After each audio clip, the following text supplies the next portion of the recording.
কি কুষ্ঠব্যাধি হতে পারে? তুমি অনেক দিন লুকিয়েছিলে, আর তোমাকে ছাড়ব না। গোবিন্দ আদি তমাং ভজামি।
কৃষ্ণ, আমি তোর কাছে যা চাইবো তুই দিতে পারবি তো? আমি তোর কাছে যা চাইবো সবকিছু দিতে পারবি? বলে হ্যাঁ পিসি, তুমি একেবারে চেয়ে দেখো। বলে যদি দিতেই হয় তবে প্রভু একটা জিনিস দাও। কি? বিদ্যুৎ শান্তনু শাশ্বত তত্র তত্র জগদ্গুরু ভবতু দর্শনম যতসা অপুনর্ভবদর্শনম। যদি দিতেই হয় বিদ্যুৎ শান্তনু শাশ্বত, একটু বাড়া, বিদ্যুৎ শাশ্বত, যদি দিতেই হয় আমাকে বিপদ দাও, বিপত্তি দাও।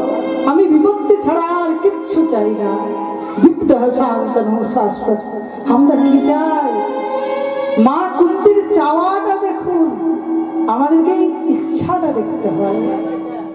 আমরা ভগবানের কাছে টাকা চাই, পয়সা চাই, কোটি কোটি ঐশ্বর্য চাই, কিন্তু মা কুন্তি কি চাইছে? হে প্রভু, যদি দিতেই হয় আমাকে বিপত্তি দাও। কেন পিসি তুমি বিপত্তি কেন চাইছো? তোমার জীবনে কি কম বিপত্তি আছে যে তুমি আবার বিপত্তি চাইছো? ওরে মধুসূদন, যদি বিপত্তি না থাকতো, দুঃখ সে अगर चोट खाई ना होती तो सावरे तेरी आई ना होती। এমন সুখের মাথায় বজ্রঘাত করুক যে সুখ তোকে কেড়ে নেয়। আমি সেই দুঃখকে চাই, যতই কষ্ট হোক, যতই কষ্ট হোক, আমার যেন দুঃখ হয়, কারণ দুঃখের মধ্যে ত্রিলোকেশ্বর নন্দনন্দন আমার চোখের সামনে থাকে। তুই একবার চিন্তা করে দেখ, যতদিন আমার কাছে দুঃখ ছিল তুই ততদিন হস্তিনাপুরে ছিলি, আজ দুঃখ নেই, তুই আমাকে ছেড়ে চলে যাচ্ছিস। তার জন্য এমন সুখের মাথায় বজ্রঘাত করো। আমার চাই না সুখ, চাই না আমার রাজত্ব, চাই না আমার ধন সম্পত্তি, আমাকে দুঃখ দে।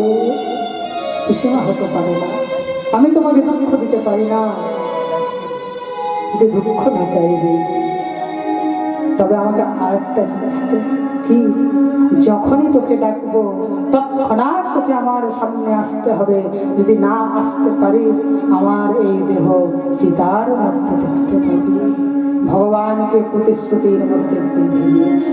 এটাই তো হলো ভক্ত, যে ভগবানকে মানতে পারে। ভগবান মা কুন্তীর মন রাখার জন্য আরো কিছুদিন হস্তিনাপুরে রইলেন। একদিন রাত্রিবেলায় ভগবান দেখছে যে ধর্মরাজ যুধিষ্ঠির সেই রাজপ্রাসাদের মধ্যে একবার এদিক থেকে অধিক, অধিক থেকে অধিক করছে, আর রাজ সিংহাসনকে দেখছে আর কাঁদছে। ভগবান এই দৃশ্য দেখে ধর্মরাজ যুধিষ্ঠিরকে প্রশ্ন করলেন, এই ধর্মরাজ, কি হয়েছে? তোমার মন এত বিচলিত কেন? এই অধিক রাত্রি জাগরণ ভালো নয়, অধিক রাত্রি জাগরণ ভালো নয়। কিন্তু আজ আমরা কি করছি? ফেসবুক, টুইটার, ইনস্টা, আরো অন্যান্য মহারাজ কত কি বেরিয়েছে, সবে রাত 12টা, 1টা, 2টো, কটা বাজবে কোনো গুরুত্ব নেই। আর তাকেই বলে একটু সৎসঙ্গে যেতে, নবরাত্রির জগরাতাতে যেতে হলো না। জাগরণ কোনো কোনো তিথিতে মহত্বপূর্ণ। নবরাত্রির মধ্যে নবমীর জাগরণ শুভ, শিবরাত্রির জাগরণ শুভ। কোনো কথা হচ্ছে, কোনো প্রবচন হচ্ছে, সেই প্রবচনে রাত্রি জাগরণ ভালো, কিন্তু সবসময় রাত্রি জাগরণ ভালো না। ধর্মরাজ যুধিষ্ঠিরকে প্রশ্ন করলেন, হে ধর্মরাজ, কিসের জন্য তুমি জেগে আছো? কি কষ্ট? মধুসূদন, তুমি বুঝবে না। কেন? বলে, যার হয় সেই বুঝতে পারে, তুমি বুঝতে পারবে না বলে কেন? বলো তো কি হয়েছে? প্রভু, যদি তোমার সঙ্গে এই ঘটনা ঘটতো তবে তুমি বুঝতে পারতে। কি ঘটনা? বলে, এই রাজ সিংহাসনকে আমি যতবার দেখি না, এই রাজ সিংহাসনকে আমি রক্ত রঞ্জিত দেখি। এই রাজ সিংহাসনের মধ্যে আমি পিতামহ ভীষ্মের রক্ত দেখতে পাই, গুরু দ্রোণের রক্ত দেখতে পাই। আমি সেই সব রক্ত দেখতে চাই না। আমি এই রাজ সিংহাসনে চাই না। যে রাজ সিংহাসনকে আমি পেয়েছি আমাদের আত্মীয়কে মেরে, আমার বন্ধুদেরকে মেরে, আমার ভাইদেরকে মেরে, আমি এইরকম রাজত্ব চাই না।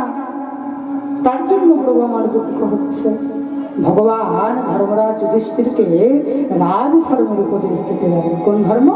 রাজ ধর্ম। কিন্তু ধর্মরাজ যুধিষ্ঠির কোনো কথা শুনলেন না। মহারাজ, এই জগৎ সংসারে যে বোঝে তাকেই বোঝানো যায়, যে বোঝে না তাকে বোঝানো যায় না। আপনি লাখ প্রয়াস করে দেখে নিন, আরে এটা করিস না, এটাতে তোর ক্ষতি, ওরে বাবা ওটা তার থেকেও বেশি করবে, তার থেকেও বেশি করবে বলে যদি না করি তবে বলে বাবা মায়ের উপকার হয়ে যাবে, তার থেকে আমি ওটা আরো বেশি করে করবো। এটাই তো এই কলিকালের প্রভাব। তাই ভগবান তাকে আরো বোঝাতেও চাইলেন না, কারণ যে ঘুমিয়ে থাকে তাকে জাগানো যায়, যে জেগে আছে তাকে আর কি জাগাবো? জাগাবার আমাদের মধ্যে কোনো আছে কি? সে তো জেগে আছে। এবার ভগবান তাকে কিন্তু একাও ছাড়বেন না। যে ভ্রমিত হয়ে যায়, যার মধ্যে ডিপ্রেশন চলে আসে, যার মধ্যে চিন্তা চলে আসে, তাকে কোনোদিন একা ছাড়তেন না। তাকে কোনো সৎ পরামর্শ দেওয়া উচিত, বা যে সেই রাস্তা দিয়ে এসেছে তার কাছে নিয়ে যাওয়া উচিত। ভগবান তাকে একা ছাড়লেন না। পরের দিনে গঙ্গার তটে নিয়ে গেলেন। কোথায়? আজ 58 দিন পর্যন্ত, প্রায় 2 মাস ধরে সরসজ্জায় সজ্জিত গঙ্গার তটে ভীষ্ম পিতামহের কাছে। আজ ভীষ্ম পিতামহ 58 দিন পর্যন্ত সরসজ্জায় সজ্জিত। ভগবানকে দেখে পিতামহ ভীষ্ম প্রণাম করতে চাইছে, কিন্তু হায়, পিতামহ ভীষ্মের 2 হাতেই তো আজ তীর। তার এতটুকু আর সাহস হচ্ছে না, এতটুকু তার আর শক্তি হচ্ছে না যে ভগবানকে করে জোরে প্রণাম করে। সে যদি তার চোখগুলো নিয়ে একবার এদিক একবার ওদিক করে দেখছে। ভগবান ভীষ্ম পিতামহের কাছে গিয়ে ভীষ্ম পিতামহ, খুব কষ্ট হচ্ছে তাই না? হ্যাঁ প্রভু, খুব কষ্ট হচ্ছে। আমার দেহের কোনো কষ্ট নাই, আমার মনের কষ্ট। কি কষ্ট জানো প্রভু? আজ ত্রিলোকেশ্বর নন্দনন্দন আজ আমার চোখের সামনে দাঁড়িয়ে আছে, কিন্তু আমি তাকে 2 জোড় হাত ধরে প্রণাম করতে পারছি।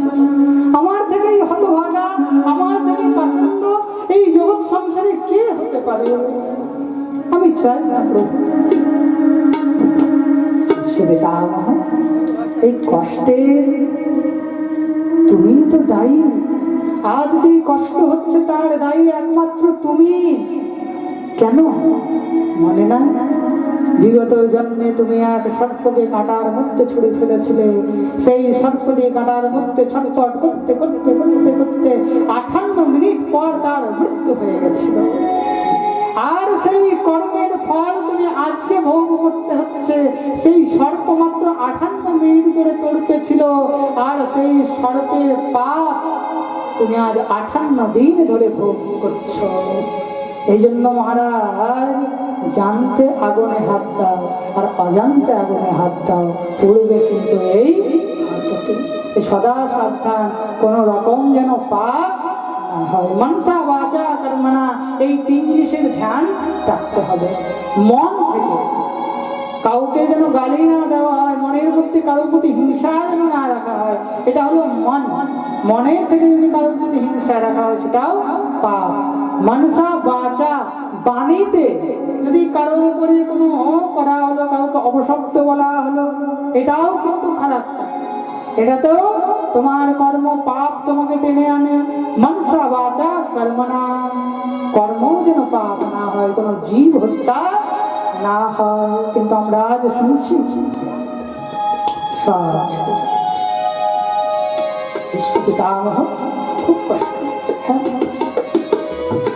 আজ এই পঞ্চ পাণ্ডবগণ আমার কাছে কেন? বলে এই পঞ্চ পাণ্ডবগণকে উপদেশ দাও। বিশেষ করে ধর্মরাজ যুধিষ্ঠির, যে এই হস্তিনাপুরের ভাবী রাজা, তাকে রাজ উপদেশ দিলেন। তান ধর্মান রাজ ধর্মান মোক্ষ ধর্মান বিভাগসহ, সম্পূর্ণ রাজ ধর্মের উপদেশ দিলেন। তান ধর্ম, রাজ ধর্ম, স্ত্রী ধর্ম, এইসব ধর্মের উপদেশ দিলেন। শোনো, কখনো অন্যায়ের গাইবে না, কখনো অন্যায়ের খাবে না, কখনো অন্যায়কে প্রশ্রয় দেবে না। খবরদার বিশ্বপিতামহ। মা দ্রৌপদী বলে উঠল, মা আমাকে তুমি অমনি কেন বললে পিতামহ? যেদিন আমার বস্ত্র হরণ হচ্ছিল দুঃশাসনের হাতে, তোমাকে বললাম পিতামহ, আজ এই ভরা সবার মধ্যে তোমাদের কোনো স্ত্রীর বস্ত্র হরণ হচ্ছে, রক্ষা করো, আমার লজ্জাকে নিবারণ করো। তুমি তখন অন্যায়কে প্রশ্রয় দাওনি, তুমি তখন কি নারীর রক্ষা করেছিলে? আজ যদি তুমি রাজধর্মের উপদেশ দিচ্ছ। মা, কতদিন আমি অন্যায়ের খেয়েছিলাম, অন্যায়ের খেয়ে যে আমার ভিতরে যে রক্ত হয়েছিল, সেই রক্তের মর্যাদা রাখার জন্য আমি তাদের গুণ দিয়েছিলাম। কিন্তু এই তীরের থেকে সম্পূর্ণ রক্ত গঙ্গার জলে মিশে সব কিছু আমার পবিত্র হয়ে গেছে। আজ আর আমার দেহের মধ্যে অধর্মের কোনো লেশ মাত্র কোনো কিছু নেই। এই জন্য এই রাজধর্মের কথা বেরোচ্ছে। মহারাজ, সব থেকে বড় পাপ হলো অন্যায়কে প্রশ্রয় দেওয়া। ভগবান বলছেন, যে জীব অন্যায় করে তার যতটা পাপ হয়, যে অন্যায়কে প্রশ্রয় দেয় তার 4 গুণ বেশি তার পাপ হয়।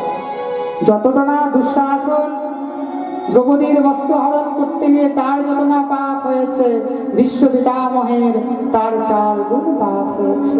পিতামহ সেখানে বিদুর পারুক না পারুক সেখানে সে বিরোধ করেছিল, কিন্তু তুমি কোনো বিরোধ করো, এই জন্য তোমার এই দশা। সম্পূর্ণ রাজধর্মের উপদেশ করেছেন।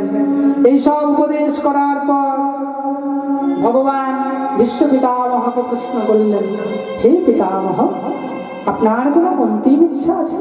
হ্যাঁ প্রভু, আমার একটাই অন্তিম ইচ্ছা। देहांत काले तुम सामने हो, बंसी बजाते मन को लुभाते हो, यही गीत गाते में नाथ प्राण त्यागो, गोविंद माधवेति। इतना तो करे न स्वामी, जब प्राण तन से निकले, गोविंद नाम लेकर ये प्राण से যখন এই প্রাণ ছাড়বো, যেন তোমার নাম জপতে জপতে যেন এই প্রাণ ইतना तो करे লোকের প্রাণ। কে চাই না এমন নির্বাণ? আজ উত্তরায়ণ হয়েছে, সূর্য মকর রাশিতে প্রবিষ্ট করেছে। এই পুণ্যতিথিতে ভীষ্ম পিতামহ ভগবানের সেই দিব্য যুগল রূপ দর্শন করতে চেয়েছে। হে প্রভু, আপনার এই দ্বারকাধীশ রূপ দেখতে চাই না। এই রাজকীয় বেশ দেখে আমার ভয় হয়। এই রাজকীয় বেশে কোনো প্রেম যাবে না। এই রাজকীয় বেশ দেখলে আমার মনের মধ্যে ভয় হয়। কৃপা করে, কৃপা করে সেই বৃন্দাবনাধীশ, সেই ললিত গতি বিলাস, সেই মদন মোহন, সেই রূপ দেখতে চাই। তোমার অধরে বংশী বাজছে, সেই বাঁশি সুর চিনতে চাই। যেন রাধা রানী তোমার বামে বসে আছে। এই দিব্য দর্শন করতে করতে যেন আমার আমি চাই সেই বৃন্দাবনের দর্শন। আর আমি কিচ্ছু চাই। কে চায় এমন নির্বাণ? বিশ্ব পিতামহ সেই নির্বাণের মধ্যে দেখতে দেখতে ভগবানের সেই রূপ দর্শন করছে। ভগবান এখনো সেই বৃন্দাবনে বাসি বাজে বাজে রে, এখনো সেই বৃন্দাবনে বাঁশি বাজে বাজে আরে কোনো সে বৃন্দাবনে সবাই মিলে বাসি বাজে বাজে রে, ওই বাজে এখনো সেই বৃন্দাবনে বাসি বাজে বাজে রে, এখনো সেই বৃন্দাবনে এমন নির্বাণ কে চাই না ভাবো? এইরকম নির্বাণের আশা সবারই আছে। যখন প্রাণ যাবে প্রভু, কিন্তু তুমি আমার চোখের সামনে দাঁড়িয়ে থাকো। অনবরত যেন তোমার সেই নাম আমার মুখের মধ্যে চলতে থাকে। আর সেই সময় প্রভু তাড়াতাড়ি রাধারানীর সঙ্গে আমার সামনে এসে যাও। এইরকম নির্বাণ কে পেয়েছিল? রামায়ণের মধ্যে সেই জটায়ু পেয়েছিল। জটায়ুর সামনে স্বয়ং শ্রী রামচন্দ্র দাঁড়িয়ে জটায়ুর শ্রী দিব্য নির্বাণ। জটায়ুর মস্তককে ভগবান শ্রী রামচন্দ্র নিজের মাথায় রেখে, হে জটায়ু, আমি তো আমার পিতার মৃত শয্যা করতে পারিনি, আমি তো আমার পিতাকে মুক্তি দিতে পারিনি। আমি শুনেছি তুমি নাকি সন্তান রূপে আমাকে আমার পিতার কাছে চেয়ে নিয়েছিলে।